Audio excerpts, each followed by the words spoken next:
I've been on stage since I was 5. The first time I was ever in a ring, it wasn't a foreign experience. I'm an entertainer by trade. My goal with this was not to be a badass, but to make people happy and have a good night at the wrestling show. People were legitimately intimidated by you. Yeah, which I never understood. What did going to TNA mean for you? Not a tremendous amount. TNA didn't have any TV, so I just considered it a booking. You were really the first big TNA name to come to WWE. Yeah. Do you feel like you had to prove yourself? No, they were respectful of me. Vince understood who I was and what I brought to the show. The nope might be the funniest thing in wrestling. Yeah, people are really enjoying it. Do you think about how much longer you want to do this for? Yeah, I do, a lot. It's probably... What's the thing you've been most proud of in your career? That's a tough question. I can't thank you enough for coming in here. Oh, no worries, man. It's, like I said, we've been trying to organize it, and I'm glad we got to finally do it. I got to show you this. This is the first time I met you. Uh-huh. This is February 2008 in Milton, Ontario. Is this a Burt the Hurt show? This is a BSC, Blood, Sweat, and Ears. That's a Burt the Hurt show, yeah. You wrestled Christopher Daniels that night. That sounds about right. So 17 years later, we're able to reconnect. Hey, huh? Yeah. You haven't aged much. It's pretty good. It's pretty Yeah, good. I guess. No, thank you. You haven't really either. Yeah, well, I have internally, let me tell you. I still have this shirt that says shirt. I thought that was hilarious to have a shirt that would say shirt. But man, thank you. What a career you've had. Thanks. And I don't know if we'll have enough time to get to everything, but it's been a bit. Yeah, it's been amazing. Are you the only Samoan wrestler not related to other Samoan wrestlers? I think Toad Leone's out there on an island by himself too. But other than that, I mean, there's a few, but it's just, it became a funny thing because when I came up in the Indies, a lot of Samoan guys, you know, who were around would kind of claim lineage to the, oh yeah, dude, I'm Rock's cousin, I'm this and that. And to me, I was always like, I don't want to be like living off a family name that isn't mine and doing that. So like, I was always real meticulous about being like, no, I'm not an Anawai, but they're an awesome family and they paved the way. But yeah, I was really kind of adamant, like I was going to make my own name. But I feel like with the Samoans, you're all related to. Oh yeah, no. Right? Honestly, if like me and Roman used to talk about it, like if our auntie sat down within 5 minutes, the connection. Oh yeah, you're cousins. Like like it's not hard in Samoa. It's a small island. How did you determine that Samoa Joe would be your name? I didn't. It was more of a exercise of necessity. So when I started, the internet wasn't what it was today. I mean, people were still on AOL Instant Messenger getting bookings, and you printed out your directions. There was no GPS, so getting your name out there was a difficult process. You couldn't, there was no Twitter. It was message boards, and those message boards only really spoke to 20 people who were on that website or whatever. So getting this kind of exposure that many athletes are able to get today just was not a thing.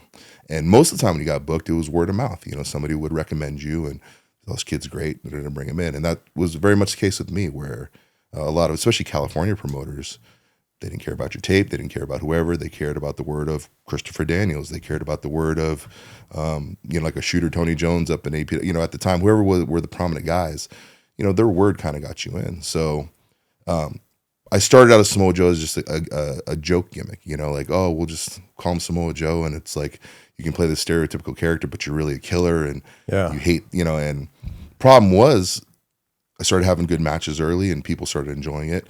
And promoters started asking, oh, I want that Samoa Joe kid on my show. And I wasn't going to change my name because I didn't want to lose the booking. You know what I mean? It was like, I don't want to come up and be like, Johnny Thundercock the next day. They're like, no, I want Samoa Joe. What's going on here? What a name. Yeah, but you know what I mean? Like it was, so it was just a business decision. It really wasn't like I wanted to be Samoa Joe or I sat at home coming up with this character. Oh, this is going to be the guy. It was like, I wanted to stay employed. But did you have another name in mind that you wanted to be? Honestly, by the time I'd gotten into the business and was kind of going full steam, it already had stuck. And it was just like, it's like a locker room nickname. I mean, you can try to call yourself whatever you want. People are going to call you, Hooper or, Yeah. whatever your name is. It's just that's just what I was called. So it kind of stuck that way. And I think that people don't even like realize it's just like, that's where you're from and that's your name. It'd be like me calling myself Canada Chris. Yeah, no. And we used to joke about it, but then in a weird way, we kind of find out it's just very identifiable and people remember the name. And that's another thing too. It just stuck in people's heads. So it's like, once they heard Samoa Joe once, they're like, oh, they remembered the name. So it was like, should I fight this or should I just kind of go with it? But nobody wrestled like you. And I remember specifically seeing you in TNA and being like, I've never seen someone that looks like you, that has the body size of you wrestle in the way that you do. When do you feel like you started to become like undeniable? I mean, undeniable in the context of like where I was confident that like I could handle myself anywhere or be okay. Yeah, and also just like comfortable in your own skin. From the get, I grew up in show business, so my family runs a large Polynesian dance troupe. My brother still runs the show to this day. So I've been on stage since I was 5, and not my choice. It was my father didn't believe in daycare. Kids come to work, and then they work, and that was kind of the remit that was for me. So. The first time I was ever in a ring, it wasn't a foreign experience. It wasn't weird. It wasn't nerve-wracking. I'd been performing in front of people at that point, for 15 years. And not like, occasional show every few months. Like, no, 5-6 shows a week. We did. My dad would do, the famous thing when I was growing up, my father worked at Western Airlines until 3. Then he would go to Disneyland, work 5 shows a night at Disneyland, come home on the weekends, and then we would do 4 or 5 shows on our own on the weekends. So, wrestling was kind of essentially, it was this. I had to work on my father's show, and when I started pro wrestling, the rule was the deal was I could pro wrestle and leave the show because I didn't like working in the show because having your dad as a boss is a horrible thing because he can hit you, but I had to make money. That was the rule. Like you can go do pro wrestling because it's show business. And my parents understood the concept, but the big thing was if you're going to do this and leave the show and not work for us, then you have to make money. And so it was that once again, that's why I stuck with the Samoa Joe, and that's why I was so adamant about that, because it's like, if I didn't do that, well, the career was probably going to be cut short. But was the real passion before wrestling, was it MMA, and was it doing like jiu-jitsu and judo and things like that? I love martial arts, and to this day I still practice and still train, and it was something I enjoyed, and I love studying the art of it and understanding the concepts behind it, and I just took stuff that I enjoyed and I tried to integrate it into my work. I thought, at the time Lucha Libre was so big, and the aerial high flyers, especially in Southern California, with the border being right down the street, the influence was all over here. So it's like I needed something to differentiate myself. So MMA was kind of coming into its own, especially here in Southern California, and I knew a lot of the guys. So I just started saying to myself, well, how about I start taking some of those things and bring them over, to kind of this genre, because I feel in 10 years this will be the biggest thing in combat sports. And I was right about that, and I hope some of that stuff translated. Do you think if UFC was bigger when you were younger, that might have been the path that you took instead? It was open to me, but probably not. I mean, I'm an entertainer by trade. I understand how people view me as a wrestler and my style and stuff, but at my heart, I grew up in show business, and I'm about entertaining people, and that really was my goal with this, was not to be a badass, but to go out there and make people happy and have a good night at the wrestling show. Ironically, though, you did become a badass through doing this, right? Like that's the great thing about your character, is even you've been a heel for most of your career, but man, it is so hard to actually boo you. Sometimes, people find the way. People can find a way when they really want to. Yeah, I think the persona is just a lot of the kind of the stoic tough guys that I got to grow up around and have experiences with, and they greatly influenced the character that it is today. Do you remember hearing the "Joe's gonna kill you" chant for the first time? Yeah, it was pretty wild. ROH obviously had its roots in Philadelphia, and a lot of the remnants of the ECW fan base really made up the new ROH fan base, and a lot of the chants and a lot of the things that they thought about wrestlers transferred over. So that was definitely one of them. And were you like, wait a second, that's pretty cool? It is, but it's a lot to live up to, because now I got to go out there and murder people, which is very difficult with a living person. So yeah, it's yeah, you still got to figure out how to make it work and give them what they want. But it's such a show of respect of like, we like Joe, we love the way that he works, and if you're stepping into the ring with him, you better be careful. Yeah, and I think that's kind of the point of a lot of what we do. You want that preamble to the fight. You want people to know that there's a dangerous person here, and there's consequences to messing with them, and that tension. I think those are all kind of aspects that build into making a great match. And a great match is oftentimes made well before anybody steps in the ring, and I think that's part of the process. So you guys know that I'm always keeping an eye on what I eat, but I want it to taste good. I think that's the most important thing here. Check out this from Magic Spoon. Magic Spoon has turned their super popular high-protein cereal into high-protein treats that are light, crispy, and taste just like those classic cereal bars. Magic Spoon's treats are so delicious, and this is my on-the-go gym snack. I bring it with me to the gym, or I bring it with me on a flight, like for this interview that I'm recording here. Magic Spoon also launched a brand new high-protein granola. So true to what Magic Spoon does and the Magic Spoon promise, it's packed with protein and so crunchy and sweet, perfect for breakfast, perfect for snacking. This is something I love having every day. Magic Spoon's high protein treats are an easy way to get 12 grams of protein on the go, and they come in mouth-watering flavors like marshmallow, chocolate peanut butter, and dark chocolate. The granola packs 13 grams of protein with 0 added sugars, and they come in flavors like honey almond and peanut butter. You can't beat those macros. These are great for a meal, they're great as a snack, they're great as a midnight snack. Get $5 off your next order when you go to magicspoon.com/CVV, or check them out on Amazon or your local grocery store. That's magicspoon.com/CVV to save $5 on your next order. I had AJ Styles on the show recently, and he was telling me people were legitimately intimidated by you. Yeah, which I never understood, because I try to be, pretty chill and cool, but I get guys a lot, and I remember AJ. The great thing about him is that, everywhere I've been, you're going to see AJ, you're going to see Chris Daniels, you're going to see the same people over and over again, because they're getting booked out too. And we used to go to places, and AJ would be like, "This freaking guy's like intimidating you or something over here," and I'll be like, "Why?" He's like, "I don't know. He thinks you're a killer. You're gonna kill him or something." I told him you're fine, and I'm like, "All right, cool." And then we get in the ring, God'd be fine. But a lot of times too, though, it became this weird thing where guys would book me as a rite of passage, and like they'd come up to me for the morning, like, "Man, I saw you in Kobashi, and tonight, that's what I'm feeling is going to be tonight." And I'm like, I mean, I would roll my eyes, but AJ, you'd hear him in the back locker room, like, like just laughing. Don't let him tell you different. He was horrible.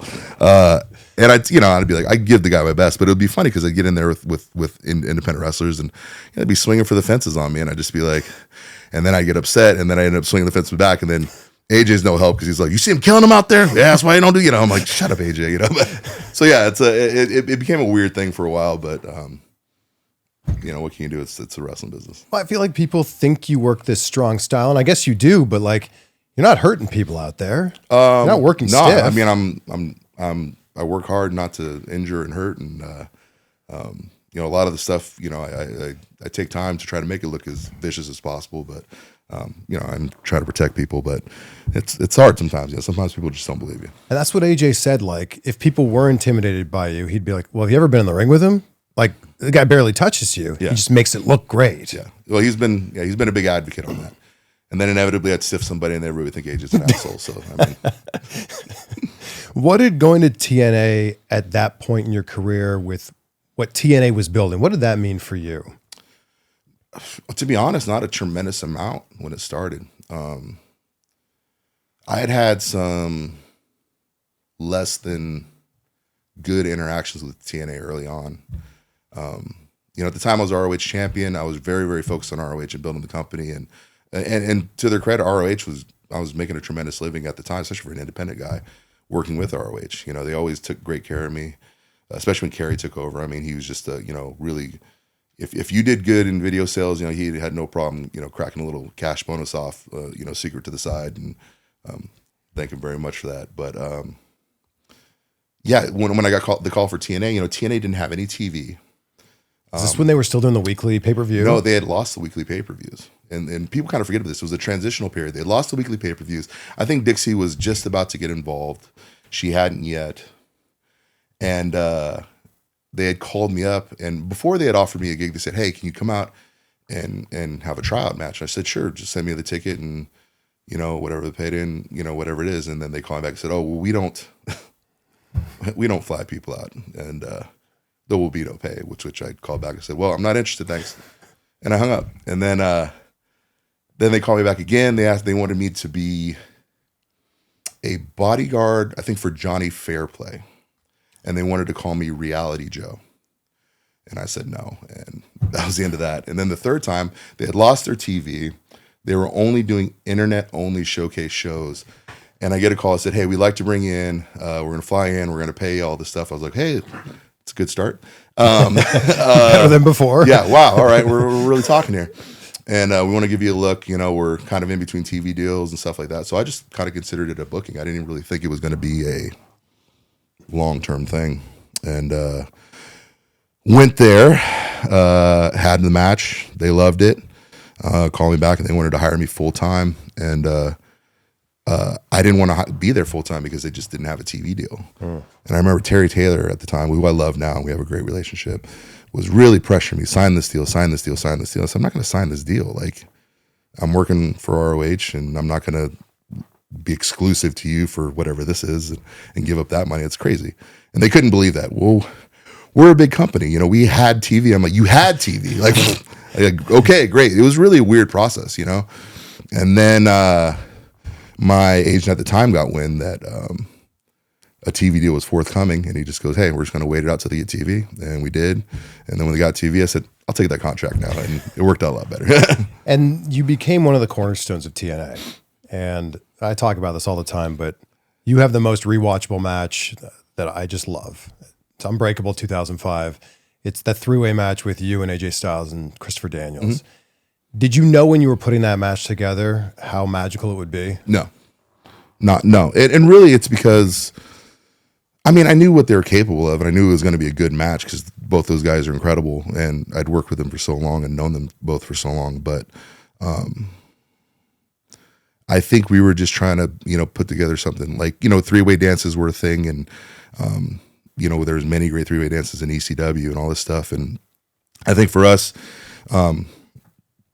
we were just trying to put together a really, really good, solid match. And I think AJ alluded to it when he was last here. Things kind of went haywire in the last 10 minutes. Might have been my fault. So that match could have been better? I don't know. Like, because a lot of the choices we made in the ad lib were awesome. Like, they just were like, wow, that's cool that we made that work out. So it's like, I guess, you'd want to say if everything was planned out, it would have been better. But sometimes, some of those ad libs in there were really cool too. So I don't really know. Nobody would have ever guessed that you guys were making this up as you went along. I think we did because but that's only because we've worked with each other so much. You can almost see the hesitancy in the body language. But it's like, I don't know. To their credit, we all communicated and got it done, and it ended up being pretty good. I don't know. I think that's the most perfect TNA match ever. Thanks, man. Yeah, I'm glad people like it. And up until recently, it was the only 5-star rated TNA match, and it's like, yeah, for good reason. It's an incredible match. Yeah, I think people enjoyed it, and I'm glad that. Now I get to see certain really great athletes were inspired by it and stuff. So that's really cool that we got to make people think, all right, I can do this and I want to do this. I feel like the whole tagline in TNA about the X division, it's not about weight limits, it's about no limits. That was specifically because hey, look, we've got Samoa Joe. 1,000,000%. Because the general fan doesn't have a very long attention span. So when you're doing an X division and they, you got these high flyers and then you see this big guy come in, you're just like, this isn't fair. This guy's murdering these dudes. What's going on? So yeah, they're real big on that tagline, and it was specifically from. Actually, it was specifically for. I think PCO. I think wasn't he there for a minute? And maybe briefly. And he had an X mask, I believe, and I think he was kind of the original guy that they were thinking about when they became that tagline. But then when I got there, it just fit kind of nice and perfectly. Well, and it's like you were doing things a cruiserweight could do, but you were, you didn't weigh what a cruiserweight weighed. And that's all just coming up in the Southern California scene. I mean, when you come up here, I mean, you learn lucha and you learn the American style of pro wrestling because, I mean, that's the work around here. Like it was either Martine at the Anaheim Marketplace on the weekends or, you Port Waimimi, UIWA shows, whatever it was. So it's like you had to kind of have a working knowledge of both styles to really stay working out here. And I mean, at a level to where you can make a living. You must have just been crazy athletic as a kid, though. Decently. I mean, I think a lot of it is more like, like you just dance, I mean? Like, as a Polynesian dancer for most of my life, we all played football, we all played rugby. So we were involved in some kind of sports, martial arts, from judo and everything else. So we were always involved in something physically, no matter whether it was me and my brothers. So, yeah, we were a real physical family and kind of just stayed out there in front of people doing it. So I think that was the biggest thing. Other than dance, what were the sports you played growing up? Football, rugby, judo. That's essentially the main ones. Yeah. And who were the real pro wrestling influences for you? I always liked Arn Anderson. I always thought that like he just cut a terrifying figure for a guy who was, most people would probably see on the street as a 40-something balding dude with glasses, but that's a perfect description of yeah. But then like, you get Arn in front of a camera and, he just was incredible. And just, probably one of the most underrated explosive athletes in pro wrestling. When you look at the Arn Anderson spine buster, the speed change, some of the stuff that he did in the ring, really high level stuff that people don't appreciate because, the four horsemen, and they just don't realize what a fantastic technician he was in the ring. When you think about like your promo style, you're alluding to Arn Anderson being a great promo guy. Your promos are so good. And the way that you speak with such confidence, does that come from this performing background, growing up, or where does that come from? Oh, my dad, 1,000,000%. My dad, he was the MC for our show, had a very limited grasp of the English language despite being the MC for our show. Yet somehow, some way, just through sheer will of force, he would, use words improperly out of context. Also, I'd give examples, but he'll probably strike me down from heaven. Yeah. So I mean, and that's kind of what it spawned from. Was like, here's my dad, out here, in front of thousands of people, being an MC, saying stuff that we're in the back. Me and my brothers like, oh God, don't say that, Dad. What do you? But people loved him, and I just realized a lot of it's not necessarily what you say, it's how you say it. Yeah. And that's kind of been really prevalent through a lot of what I do. And I feel like that's a lot of your promo work. It's maybe not specifically the words you're saying, but like when you say something on the mic, we believe you.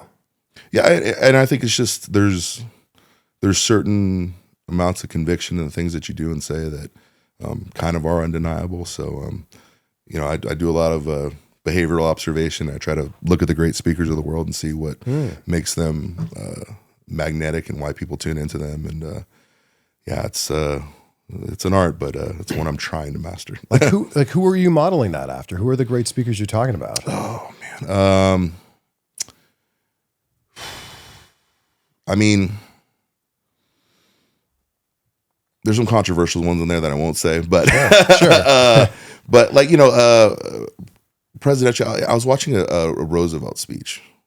Really, it sounds crazy, but it's just like sometimes I'll be going through YouTube and I'll see just public speakers kind of addressing a crowd that's really into them, and just watching mannerisms, just the cadence, the timing when they choose to emphasize what words and how it hits to the audience. I mean, it's a lot of stuff like that. We talked a little bit about the X Division stuff, and I feel like that was really what started to put TNA on the map in that like mid 2000s.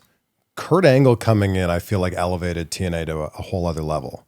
And you must have been one of the only people that knew he was coming in, because it was a surprise to everybody else. But he comes in and he's face to face with you with the headbutt and everything. Were you like one of just like a handful of people that knew he was coming to TNA? I mean, I think at the time, thinking back, I think I was. And it wasn't even really through the company. It was like through my agent. It was like, oh, I heard such and such is happening. I was like, oh, cool, So, Yeah, I would. Yeah, at the time, I probably was one of the very few that knew. Well, because like the first, it's you and him. Like, you feel like you'd have to know. You'd be surprised, dude. You know, you'd be really. What do you mean? Really, I mean, wrestling companies have no compunction about springing something like that on you at the very last minute day of show. Trust me. So yeah, I mean, they said, oh, you know, we're doing a thing, and then I think the day before they told me, just kind of officially. But I mean, it was literally the night before. Because there's a lot of TNA wrestlers that had no idea. Like the show was over, and they're like, "Wait, what's this vignette?" Oh no, I would say probably the majority of them. Wow. Yeah. What do you think your matches with Kurt did for your career? I think they were great. I think you know, Kurt's status at the time and who he was in the wrestling industry.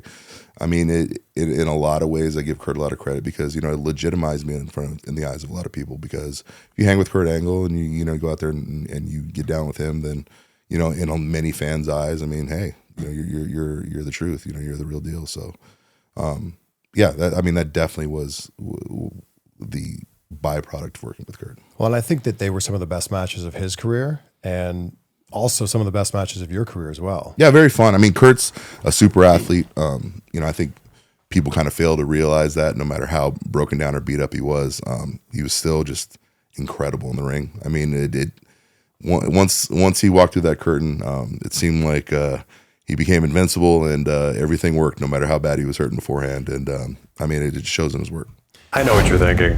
Nice black t-shirt, CVV. But this, my friends, isn't just any black shirt. This is the Ponto Performance tee from Viore. It is buttery, soft. It's the same shirt you saw me wear in interviews with people like Liv Morgan, Ricardo Rodriguez, and Bobby Lashley, just to name a few.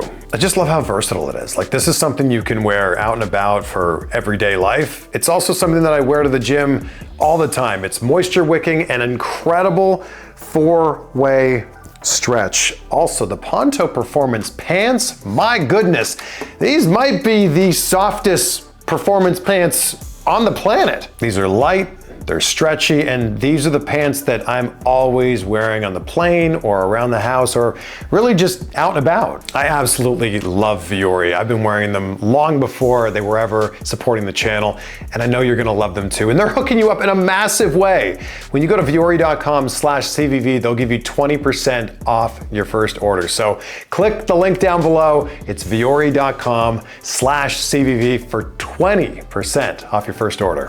What's like do you have like a core tenet about wrestling that you think about when you go into a match? Like, is there a thing that you like to come back to of like, I need to do this in order for it to be a great match? I just want people to care.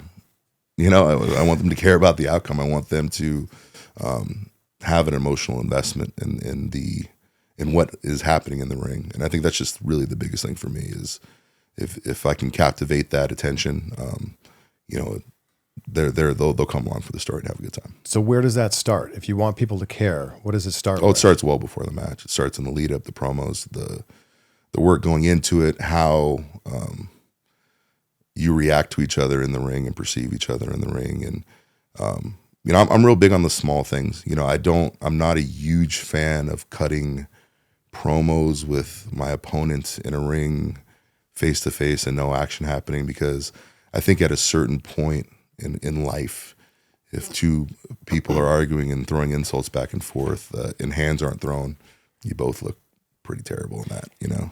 And that reminds me of the promo that you cut with Brock Lesnar. And it's like that was intense. Mm-hmm. And I don't think anyone had ever spoken to Brock Lesnar like that before. Yeah, Brock was surprised too. You didn't know? No. I mean, well, a lot of that too, and I'm not sure, there's a lot of promos I had with Brock, but you know, Brock really liked the kind of the chaotic energy I brought to things. He loved that, you know, I would say whatever I wanted to say to him and to his face. And, you know, cause he understood what I'm trying to do. You know, he understood, yeah, you know, I want to, you know, you want to flip off Brock Lesnar to his face and have people go, whoa, what are you doing, dude? You know, like that uneasiness, that you know, kind of tension in the air. And I think that also is just an important part of kind of bringing interest and care into a match is building that tension, just knowing that when the dam finally breaks, all hell's going to break loose. The one I'm specifically thinking about is you look at me when I'm talking to you. Oh. Yeah. I may have in the grand creative scheme of things, may have went a little overboard there. No, but it's a great moment. No, though. it is. It was fine. But I just remember when I walked back through the curtain, Hunter's like, oh, awesome. Everybody's stoked. And I remember I just looked over at Vince and he's just like, yeah, good job. It just kind of like looked over and I was like, all right. Because I think you wanted a different look to how everybody was in the ring. But sometimes when I'm out there, I'm on the mic and you get me jazzed up and I'm on my shit. I just I'll flow with the character and then it gets wild. But look, it's no secret that Vince loved WWE guys, like homegrown WWE talent. Mm-hmm. So when you're coming in from somewhere else, and you really kind of broke the mold, you were really the first TNA guy to come in, first big TNA name to come to WWE. Yeah. Do you feel like maybe you had to like prove yourself in WWE? No. They were respectful of me. I think Vince understood, who I was and what I brought to the show. If anything, though, and I understand this, like you want your own creations to do the best. You want your own things that you've invested time and money and effort into to kind of go to the forefront. I've never faulted anybody for that. But at the same time, I've always resigned myself. I'm never going to be less so somebody else could be more. I'm going to be the most me I can be. And if you compete with me and you're up there with me, you're going to look great. Like if you stay up here at this watermark with me, you're going to look fantastic. But if you don't, I'm not going to slow my game up just to make the segment work, in other words. You were the first person from TNA. Like it was before AJ, it was before Bobby Roode, it was before Eric Young. What allowed you to be able to go to WWE at that time? Because I don't care about the circumstances that get me anywhere. And this goes back to when I started. When I went to ROH, they did not want me. And I love Gabe. We're awesome. But I remember the first words out of Gabe Sapolsky's mouth when I showed up at ROH were, "Hey, listen, we can't afford another flight from California, so this is just going to be a one-time thing." Wow. And literally I said, "Hey, nice to meet you. I'm Samoa Joe," and that was the first thing out of his mouth. First thing, Gabe Sapolsky. That piece of shit. No, he's a great dude. I love you, Gabe. Because obviously, great relationship and went on there. I do the match with Low Key, and he comes in the back. He goes, "You're on every show." You said, "Wait, flights from California gotten cheaper?" Shit. Yeah, what the hell happened here? You get Groupon? What's going on? And then even in TNA, when I got there, like I said, they had no TV and stuff like this. And I remember Scott D'Amore, that piece of shit. No, Scott D'Amore, great dude. Scott D'Amore comes up to me and goes, "Hey, man, it's good you're here. We're doing internet shows. You're an internet guy, so we figured it'd be good to have you here." And I was like, "Oh, fuck, I'm an internet guy. Okay, all right, dude. Go out there, have the match. Oh, you're awesome, blah, blah, blah. We're going to be undefeated streak, make X Division champion." And then WWE, it was very much the same thing. Like we were closed off from WWE. If you were a TNA guy, TNA guys don't show up here. In WWE, we create our own superstars. We don't bring in people anymore. I'm not dealing with these prima donna wrestlers who worked other places. That was very much the vibe in WWE. And honestly, if it was a perfect timing of things where it's like Hunter was given the remit with NXT, he wanted to build it into a third brand. He wanted to make it bigger than what they were, the remit that they had for it, was just like, oh, it's just a developmental thing. It's OVW. It's what it's always been. And Hunter wanted to make it, no, I can make this into a third brand. But he also knew he needed some firepower. You know what I mean? It's hard to, we got all these new talent that you're developing. Some of those guys don't have that hook. And I think the first person I called was Paul Heyman. And, just, hey, is this even worth pursuing? Whatever. And Paul was like, "Stop everything. I'll call you. Stop. Say no more. I'll call you back in whatever." And I was like, "All right, cool." And of course, I think he called Triple H and a few other people. And then William Regal jumped on board right away too and was telling Hunter, "No, you got to bring him in." And I went in and I had a meeting with Hunter, and a great meeting. We worked out a non-exclusive, kind of coming in, working with guys here and there type of deal. And then we did the debut. I think I sold out on WWE Shop and all these shirts and stuff. And the next morning he goes, "We're just going to sign you full time. We made too much money last night." And I went, "Awesome." What was going on in TNA at that time? Because I feel like that was the exodus of a lot of big people at that time. Well, I left. So my contract was up, I think at the end of a European tour. And at the time, it was tough. AJ had gone. I totally disagreed with that. I was livid about it because the situation was horseshit. How they treated him was disgusting, especially they offered him a huge pay cut. Well, and like it was disgusting because he was the hardest working guy, and he was the guy that was like married to me on the when we did house shows. A lot of these other guys here, they didn't do house shows. No, it was me and AJ at the top. I mean, that's why we worked so much together, and I know him like the back of my hand because every single house show, the main event was AJ Styles, Samoa Joe for TNA for 5 years. And that sat wrong with me. And then I remember we were over in the UK, and we were trying to book a title. I think low key was X Division champion, but the night before he had gotten smacked in the head accidentally with a pipe by Drew McIntyre, was bleeding very badly and had like a head injury. And I was concerned for him because I was like, it's not good, and he was still X Division champion. So they were trying to figure out a way to get the belt off him the next night. And all the parties involved, it was involving Austin Aries and Spud and all these guys. Everybody was arguing how it should go down and this and that. And I don't want to get into it because I don't want to really hurt anybody because some people do look real bad in this story. But essentially, there was we were about to go to the curtain, and there was no set game plan about how this title change is going to go down. Huh. And it was something where I think I was replacing Key in wrestling for him or something like that. And it was all convoluted, very, very, and nobody was really trying to get such situation solved. They looked around, creative guys are all over the place. And I ended up at the curtain just kind of booking the whole segment and not telling anybody, just going, this is how we're going to do it. Because I was trying to keep certain people safe, especially Low Key, who was, concussed, had a big gash and bleeding all over the place. And I didn't want him to take any bumps or get hurt, and get everybody organized. We do the thing. I walk in the back, and I have just booked a title change in a company, and nobody cares. Nobody's like, oh, everybody's like, oh, that was good. And nobody was like, oh, that's not what we talked about. What was that? Everybody was just like, okay, cool. And I was like, this is why we care now. And then I remember afterwards, I talked to Dixie at a after party, and I said, hey, I think I'm done. She goes, oh, with wrestling? I go, no, I think I'm done here because my contract was expiring. And we tried to have a meeting at the time with John Gaborik. He had been drinking a little bit, and he popped off. And I was about to like escalate, and I just went, I'm done. Thank you guys. And I remember I flew home, and that was the last I ever saw TNA. Wow. But when people think of TNA, you're one of the people that like immediately comes to mind. I hope so. But at the same time, like, they've had a great history since me, and, a lot of those guys, I hope, get the credit they're due too. What's your TNA Mount Rushmore look like? I think AJ Kurt. I put Abyss on there.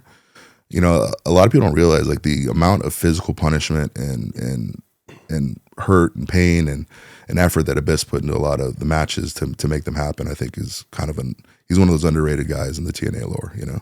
Really, really is. And Jeff. I mean, he started the whole deal and got it all rolling and was a big integral part of it for a long time. So I mean, those are the guys that I have up there. It's very modest of you to not put your own name on there. Come on. I feel like it's AJ and Joe, and then you can figure out the other two after that. Maybe, maybe for some fan. I don't know. Like I just no. That's I think about people I'm fans of. You know what I mean? Like I'm You're not a fan of yourself. No, I'm not at all. Really. No, I feel like the work you did there was amazing, which I feel like cemented you as like the guy. So then you can go to WWE and to AEW and be who you are. Part of it, but like I said, it still took some convincing, so it wasn't as clean cut as that. We saw the full circle moment with MJF with the push, but do you remember meeting him that original time in NXT? Oh, I do. I remember just the whole segment coming together, and what had really happened is we had done a couple runs of the common entering the arena shot, and I kept going on board of this shot, man, because like it's just so walking to the deal. And then as a joke, I said, and I didn't tell MJF at the time because I was kind of just doing it as a gag. I go, hey man, when I'm coming down the aisle, just really like, be clearing out the hallways for him. He's like, yeah, sure, bro, no problem. And he started clearing out the hall, and then once we got the end, I shoved him. And we cut whatever. And I remember I looked up, and everybody was dying behind the camera, and I looked at him, and he was like, whoa, he was like giggling too, and he goes, and I think it ended up going to the truck. Hunter was in the truck, kind of doing pre-production for the show, and he just goes, "Oh God, we're keeping that." He goes, just, and you had no idea that MJF would become what he became. No, none. Well, I knew I knew like all the guys there at the time were I think they were Brian Myers guys, essentially from his school. Yeah, I'm pretty sure. They are Creative Pro. Yeah, Creative Pro. That's right. That's his. And I knew he had good dudes that were like. So it was like, I remember asking him, "Yo, Brian's guys." Yeah, like, okay, cool. So I remember when I was doing the bit, like the kid would get it. You know what I mean? Like the guy would get it because you just. Yeah, and he did. It was a hilarious thing, and I'm glad we got to revisit it. Yeah, and then how many years later is that where it's full circle? God, I don't know, 10, 8, 9, something like that. Yeah. So for him to go from being an extra to being world champion. There you go. Amazing. Yeah. It also, I've got to show you this. It created, the match with MJF created probably the funniest picture in wrestling history. Well, anytime I get a chance to flip off New Yorkers, I'm very happy, man. But it's not just you're flipping them off; it's the look on your face too. Yeah. You got to, if you're gonna flip people off, emote with the body, not just with the fingers. It's amazing. Like what a photo. Like it's the absolute perfect timing on that one. What's the thing that you've been most proud of in your career?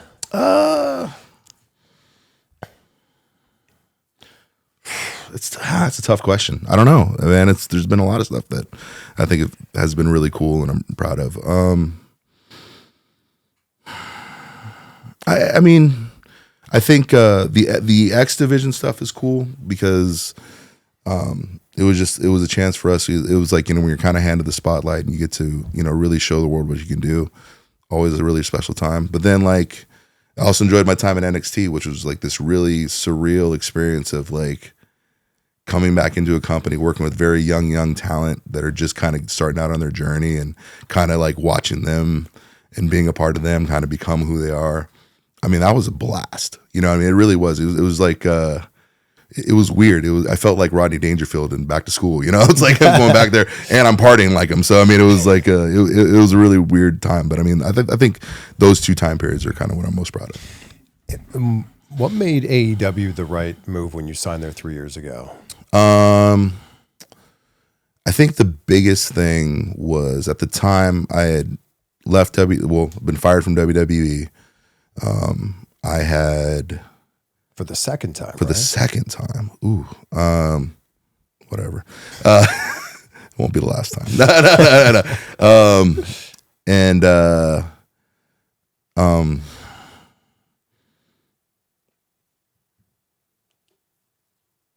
Sorry, one more time again. What made AEW the right fit? I think the biggest thing was, at first when I'd left WWE, I just signed my deal with Twisted Metal, and there was initially a little bit of interest again from WWE and maybe redoing it, but at that point, I had started talking with AEW and speaking with Tony and understanding kind of what he was looking to do at the time. And really being able to work out with my filming schedule, it just was a really nice fit. 25 years into the biz now, do you think about how much longer you want to do this for? Yeah, I do a lot. It's probably coming sooner than later, which is fine. I think a lot of people from my generation, from what I've seen, if they have the ability, we've done our best to kind of save up, and we definitely don't want to outstay our welcome because we may have been privy to a few people who may have done that in their careers. So I definitely don't want to be that guy in mind. Do you have an age in mind? Do you want to wrestle until 50s, 5 years away? No, I think it's just really based on when my contract runs out. But then you could have other options, it's re-sign, it's. Yeah, and I think exploring those options as they go. I hate the just saying retirement because how many pro wrestling retirements never stick? All of them. So yeah, I will do this for a little longer, and then I think the end's probably sooner than any new deal being signed. What did becoming AEW champion mean to you at this stage of your career? Oh, it was fantastic, man. I think being able to help kind of AEW along, especially at the time period, and be a champion for them, and leading into Swerve's championship, it was kind of a key time, I think, in the company's short history, and I think it meant a lot. It meant a lot to be able to go out there and represent the brand as the world champion. How did you create the Muscle Buster? I didn't. Sold it. No, I was in the 01 dojo when I started my career in Japan, and I remember I was kind of like flipping through. They have all these baseball magazine, and all these reading material, and a bunch of manga on the table because a lot of the guys enjoyed reading it. And I remember I was flipping through Kaneko Man, and he was doing the Muscle Buster. I was like, oh, I remember I'd seen it a few times in Mexico, and I was like, oh, that's pretty cool. I might start using that. And then I think at the time the promoter Yoshiki Nakamura was with me. He goes, no, good move. And they gave it to Sylvester Turkey to use. And I was like, But then when Sylvester left, and I got back on the Indies in the States, and he wasn't doing that, I was like, I'm going to start using it. So that's pretty much how it happened. Did you think you'd ever be doing it again after what happened with Tyson Kidd? No. And to this day, that probably remains the largest regret of my career. Just that happened. And But there's nothing you could have done about it. Yeah, but I mean, that doesn't change things for Tyson. Doesn't change things, for a guy who is probably one of the most passionate people in the world of professional wrestling, for a guy who has an amazing mind for it. Really, WWE is fortunate to have him in their employ, because even though he's not in a physical role within the company, the finishes, his ability to put together matches and be a producer and agent, unparalleled. When you hit it on him, did you think anything was wrong? No, not at all. No, didn't feel any different. Didn't, whatever. It's just when I turned around and went for the pin and we got back up. The only thing that even hinted that there's something wrong is when Cesaro looked back up at me. And I know when Cesaro was like concerned, and then I was like, oh my God, I hope everything's okay. And then we got in the back and he went to the hospital, and everything got checked out. But I mean, the whole circumstances regarding that and everything, it just, like, it makes me sick to this day that guy is not out there being the Tyson Kidd that I know that he is. It seems like he's like, it's the thing that happened. He's like forgiving you. He's an amazing human being. I mean, yeah, he's the best. No, just I guess the kids call it base these days, but he's it's old man. No, but no, he is. He's just a guy that he has a greater understanding of a larger picture. And once again, like when you talk about guys who are really great finish men, guys who can produce, I mean, he's going to be heralded as one of those dudes here. I mean, if he isn't already now, Were you concerned when you did use the move again? Like, you've used it a few times since, right? Yeah. I didn't want to, and it was kind of like when I got back into going things into NXT, and in NXT I used it, but when I got to the main roster I didn't. But it was mainly, I tried to avoid doing it a bunch or making it a thing, but it was just because I didn't want, if he's having a bad day, he looks over and he sees that, he's like, I didn't want to replay the car crash in front of somebody, so I did my best to distance myself from it as much as possible. But that's why, it's just because this guy's my coworker, this guy I respect and I care about, and I'm not trying to make him have a shitty day over it. When you can use the submission finish instead. Yeah. This episode is brought to you by Blue Chew. Does it work? Well, find out for yourself. They're making it so easy. Your first month is free when you use the code CVV at BlueChew.com. Just sign up there at BlueChew.com, consult with one of their licensed medical providers, and once you're approved, you'll receive your prescription within days. Blue Chew tablets are made in the USA and prepared and shipped directly to your door. The best part is this is all done online. That means no visits to the doctor's office, no awkward conversations, and no waiting in line at the pharmacy. They say there's nothing sexier than confidence. Well, Blue Chew gives you the confidence where it really counts. Make life easier by getting harder. And discover your options at BlueChew.com. Like I said, they've got a special deal going on right now for anybody watching this. Try your first month of Blue Chew for free with the code CVV. You just have to pay $5 for shipping. That's code CVV. Visit BlueChew.com for more details and all of the important safety information. And a big thank you to Blue Chew for sponsoring the show. You brought up Twisted Metal. It's been so fun seeing you do that stuff as Sweet Tooth. Walk me through what it's like when you're on set, because you're being voiced by Will Arnett later. So are you actually saying the lines when you're on set? I am. Like, I do the whole part. Okay. But it's a couple reasons. A, like, I want to give the other actors the best opportunity to give their best performance. And I think if I was standing there like a mindless show and going, line, line, line, line, line, line, line, line, it doesn't set them up for success. And B, for a first acting gig, you couldn't ask for a better trial run type of thing, because I can go out there and at the end of the day, no matter how good or how bad, it's gonna get all cleaned up in post. So I mean, for me it's a lot of fun. I'd rather be acting the whole part than not, because it's just why would you not take advantage of an experience to act with Anthony Mackie and Stephanie Beatrice, and why wouldn't you take a shot at trying to actually do the craft instead of just doing the bare minimum, and everybody else worked so hard on that show. It'd look bad on me if I didn't make that effort. How'd you get that role?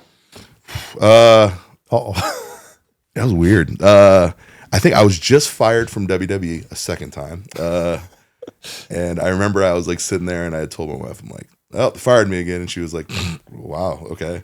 And I literally was like, all right, well, cool. And I was like trying to figure out, well, we'll do a vacation for a month or something. I was trying to figure something out like that. And I get a call from Carter Swan, a guy that I had known years ago here in town, and Hollywood, that is. People don't know where we're at. Hollywood, baby. Hollywood, baby. And he kind of hit me up. He goes, hey, I'm working on a new project. I'm here with Sony Pictures, and you remember Twisted Metal? I said, of course. I own a PlayStation. Who doesn't? He goes, remember the clown? I go, Sweet Tooth? He goes, yeah. He goes, oh. He goes, all right, cool. I'll send you over a read. Can you self-tape and send us back over the read? I said, sure. And problem was, I was outside all day and I was mowing and I just wasn't paying attention. And dude, I was bright. I mean, berry red, dude. It was gross. I mean, like, I couldn't have been more sunburned walking in. I remember I'm walking in and my wife's like, my God, what happened? I'm like, what are you talking about? Oh shit, I'm sunburned. And she goes, well, what's up? I go, all right, listen, you got to tape me. and I did the whole audition, like completely sunburned. Like, I mean, red as, if they still have the tape, it's ridiculous. And they called me back, I think, within a couple hours and said, you got the part. What was the audition? Like, if you're not speaking, is it just you being physical? No, it's me speaking, doing the actual whole part, yeah. So there's never been a time where, like, you do not do the part. Like, it's impossible to do it unless you're actually acting all the parts. Sure. Out. Yeah. Did they have the original plan, though, that character would be dubbed? Yeah, they did. Okay. Well, because by this time they had already announced the show. They attached Will and Anthony to it. And, once you attach guys to it, the networks look down upon it if you pull them out at the last second. But what a perfect fit when you're spending your entire career telling stories with your body. And now that's what you're able to do with Sweet Tooth. Well, which was hilarious because I think after the first week of filming, producers came up to me afterwards like, man, you're really doing well with this part. And I go, yeah. And then you're like, well, do you know what I do for a living? Well, I told him, he goes, that's really fun. I go, well, I'm a VO artist. And they were just like, what? I go, yeah, I just got done doing like 5 games. And they're like, oh, well, okay. Yeah. And really, to their credit, I mean, most producers told, it's a pro wrestling guy we're going to bring in. So they don't really expect much. But yeah, they're pleasantly surprised, and it's been a great process. What are some games that people can hear your voice in that they might be surprised to know that that's your voice? Let's see. So the Game of Thrones video game, I played a gladiator from Marine called the Beast.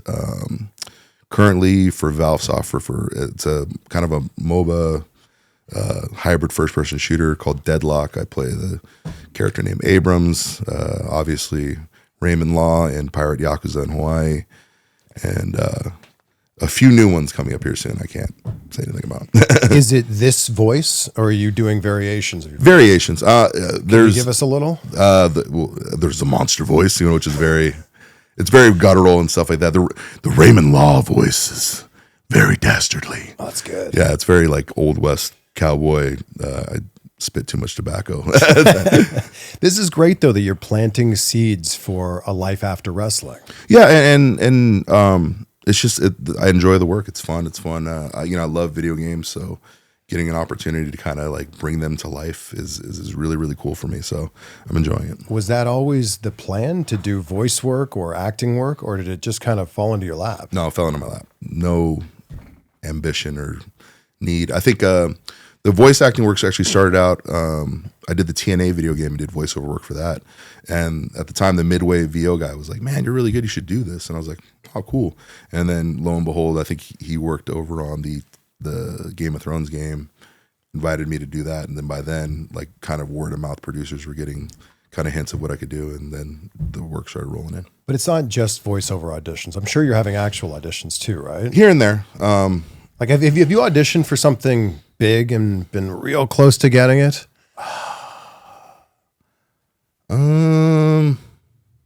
Not quite. I've gotten most things I've auditioned for. But, That's great. But I haven't auditioned for a ton of things. So I mean, I'm definitely not out there doing the volume that a lot of hardworking actors are. Yeah, there's a lot of people that are like, it's 10 auditions a week, 20 auditions a week. I just don't have the time. I can't. Which is great. You've got a lot of things going on in AEW. Speaking of that, how did you and Hook get paired together? I think after we had the match initially, we kind of discussed it a bit more and this and that. And then at the time coming out of the championship program, I like Hook, and I like Shibata a lot. I thought they were just two talents that I just wanted to see kind of on TV more and focused on. So, and I knew that I would have to go away pretty soon with Twisted Metal filming. So it was like, going back into the championship program probably wasn't a priority just because of timing and stuff. So, I just wanted to focus on trying to really, really help elevate both of them and bring them to the forefront. The Nope might be the funniest thing in wrestling. Yeah, people are really enjoying it. When you did it for the first time, did you think it would be a thing? Well, it started out as a gag, and it was a house show gag where I'd work Christopher Daniels, and at some point, I would call like a crossbody or something, and I'd walk away from it. And Chris, to his credit, like every time I did it, as he's diving through the air, he's like, "You son of a bitch, you dirty bastard!" Like he would always like curse little phrase at me as he fell to his doom. So it kind of started out as that, and then I remember I did it to him, and then him and AJ began like requesting it on people, like, "Oh, you got to get him with the walk away today." I'm like, "Come on, dude." He's like, "I'll be hilarious. You got to get it with it." So then I don't know. It became kind of a bit when it started showing up on TV. Well, now it's like part of your moveset. It is. Yeah. I remember the first one I hit in TNA. I was working Jarrell Clark, and I remember Jarrell. He's like, "What do you want to do the turnaround?" I said, "Maybe go for crossbody. I'll move and I'll take over or work something out." And he goes, "All right, cool." And right before the match, I remember he ran up to me. He's like, "Man, he's gonna like just move, and that's it." I said, "Yeah, man, it'll work out." He goes, "Man, let me do a moonsault instead." I said, "All right, yeah, cool, bro. All right." You're doing the match as a moonsault. I walk away from it. Crowd pops. Comes up in the back. He goes, "I knew that moonsault was going to do it." I said, "Yeah, man." And then he went home, watched the match, came back the next week, walked straight up to me at catering. He just goes, "You're an asshole, man." It was just like, I was like, "Yeah, I am. You're right." What's been your favorite reaction to that one? The Chris yelling as he's falling is probably my favorite. It became a thing where I would just do it just to hear his comment as he was, "You son of a bitch. You know how old I am. My wife fucking hates you." Like he was really good with that. I feel like your commentary in WWE was very underrated. Oh, thanks. No, yeah, I had a blast. It's like you're given a remit to help get all your best friends over as much as possible, and it's like a lot of the silly shit I would say in the back just kind of would manifest in the mic, and yeah. What was the reason for you moving to commentary at that point in time? They still wanted me involved in the company. They still wanted me to be a vocal presence on the show, but I was taking my time with the concussion. I wasn't just going to come back until I had like taken sufficient time and got the brain rest. I had 2 concussions very, very close together. All the research that was coming out, I'm just not going to gamble with that. You know, just after seeing the massive effects it's had on so many people in this industry and across sports, period. My brain is not something I'm willing to bargain with. I think that's pretty fair. Yeah. Would you return to commentary in AEW? Yeah, I do commentary anywhere, you know, really. And yeah, I mean, AEW especially. I mean, I think we have a lot of commentators now, but yeah, if a spot opened up on the roster, I mean, I had no compunction about going back to commentary. How chaotic was it backstage at WrestleMania 37 with the rain and everything going on there and not knowing if the show could start? Oh, incredibly. I mean, we were laughing the whole time, but the biggest thing, which people don't know, which was really the terrifying thing that was scaring us all, was right above the ring, especially where me and Michael Cole were standing, there was plastic over the thing. And there was a big, huge bubble, water bubble, like coming through the like right over commentary table, right over the first 3 rows. I mean, a massive, like you could see this big water balloon kind of filling up at the top of the thing. And it's like the whole time we're doing it there, and like, you know, when we had the raincoats on and shit, like it wasn't the rain. It was like if that thing went off, like we were gonna get waterfalled. Like it wasn't even funny. So it was like, all right, well, here we are already and stuff like that. And it was just a lot of like you kind of stalling for time and a lot of like not there being dead air and just kind of filling it with whatever until we can get the show started. So yeah, it was an adventure. Did they just like hand you guys ponchos and went like, go out, fill time? Well, yeah, because we didn't. Well, we didn't want to get electrocuted, you know, like because we're literally sitting on tons of electrical wiring with microphones in our hands. Yeah, and there's a lightning storm. So it's like we're all just kind of more like, like, hopefully we're not getting struck or get 20 million gallons of water poured on us. And yeah, I mean that's really it. So it's funny, like people think, oh, it's just the rain and stuff like that, but really, like I really wish they would have just panned up and just saw this big dewdrop plastic bubble of water just ominously hanging over. That's heads. the thing we're scared of. Yeah. And I remember being in the stadium, sitting next to all the cardboard cutouts, of course, and being like, is this going to start? Yeah. Like, are we getting? Is this happening? Yeah. Are we? Well, I think we had to do an match? evac and push people back into. That's right. We were in the like tunnels. And then once that's done, you got to bring people back out in the field. So yeah, and there's all kinds of lightning protocols you have to follow. So yeah, but it was just like, is this going to happen? We were wondering too. What's the underrated match from your career or underrated feud that you wish more people would be talking about or paying attention to? Oh God, if it's underrated, then it didn't work. So it didn't really matter. That's the way I look at it, dude. Really? Like, yeah, if it's under, like, I don't know. I don't do this for my personal gratification. I don't do this for, this is my art piece and it's how wonderful it is. No, I mean, if you enjoyed it and you liked it, it was a success. If it was underrated, then I failed somewhere along the line. You know, I really didn't push it to the forefront. I should have done more. So, if it's underrated, I just write it off. It didn't work. We should have done something different. Really? Yeah. I feel like there's fans that'll go, man, the work with this person or this person, like more people should talk about that. And that's great. And they should, you know, if they enjoy something, they should speak more about it. But I'm not in the business of dictating to people what they should and shouldn't like. I'm in the business of trying to provide what they should and shouldn't like. So I just don't really sit and like ruminate on those things because it can be maddening in a lot of senses too, where, you know, it's like a exercise in self-edification. Like, oh, why didn't they like this? And some of my best are like, no, if they didn't like it, then, you know, like I said, I come from an entertainment background. If people aren't happy when they leave the show, I failed. Are you able to, at this point in your career, look back and think about the legacy that you've left? I could. I don't. Well, it kind of leads back in that too. I mean, so many people get up their own ass about their legacy and their career and what they meant.